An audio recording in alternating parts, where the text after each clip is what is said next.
ముందుగా రైతు మిత్రులందరికీ నమస్కారం। ఈ రోజు మనం అన్ని రాష్ట్రాల పత్తి ధరలు తెలుసుకుందాం। సో రోజుకైతే మార్కెట్లో పత్తి ధరలు పెరుగుతున్నాయి। క్వింటా పైన 200 నుంచి 300 కు పెరుగుతూ వస్తున్నాయి। సో మంచి విషయం చెప్పుకోవచ్చు। సో దానికంటే ముందు ఛానల్ని కొత్తవారు పాతలు సబ్స్క్రైబ్ చేసుకోండి, పక్కన బెల్ ఐకాన్ని ప్రెస్ చేయండి అండ్ లైక్ చేయండి, వీడియో మాత్రం షేర్ చేయండి రైతునా, థ్యాంక్ యూ। ముందుగా మనం గుజరాత్ రాష్ట్రంలో కనిష్ట ధర వచ్చి 5450 రూపాయలు, గరిష్ట ధర వచ్చి 8610 రూపాయలు పెరిగింది।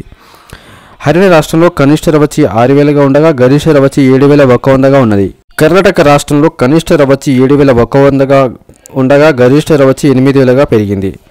మధ్యప్రదేశ్ రాష్ట్రంలో కనిష్ట ధర వచ్చి 6000గా ఉండగా గరిష్ట ధర వచ్చి 7000గా ఉన్నది। మహారాష్ట్ర రాష్ట్రంలో కనిష్ట ధర వచ్చి 7000గా ఉండగా గరిష్ట ధర వచ్చి 8100గా పలికింది। తెలంగాణ రాష్ట్రంలో చూసుకుంటే గరిష్ట వచ్చి 7400, కనిష్ట ధర వచ్చి 6400గా ఉన్నది। ఉత్తరప్రదేశ్ రాష్ట్రంలో కనిష్ట ధర వచ్చి 7000గా ఉండగా గరిష్ట ధర వచ్చి 7200గా ఉన్నది। రాజస్థాన్ రాష్ట్రంలో కనిష్ట ధర వచ్చి 6500, గరిష్ట ధర వచ్చి 8050 రూపాయలుగా ఉన్నది।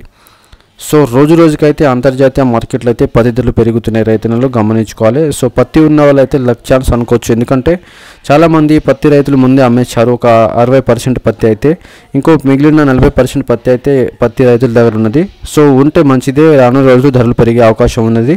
సో వీడియో నచ్చితే లైక్ చేయండి, షేర్ చేయండి, కామెంట్ చేయండి, ఛానల్ని సబ్స్క్రైబ్ చేసుకోండి అండ్ వీడియో చూసిన ధన్యవాదాలు।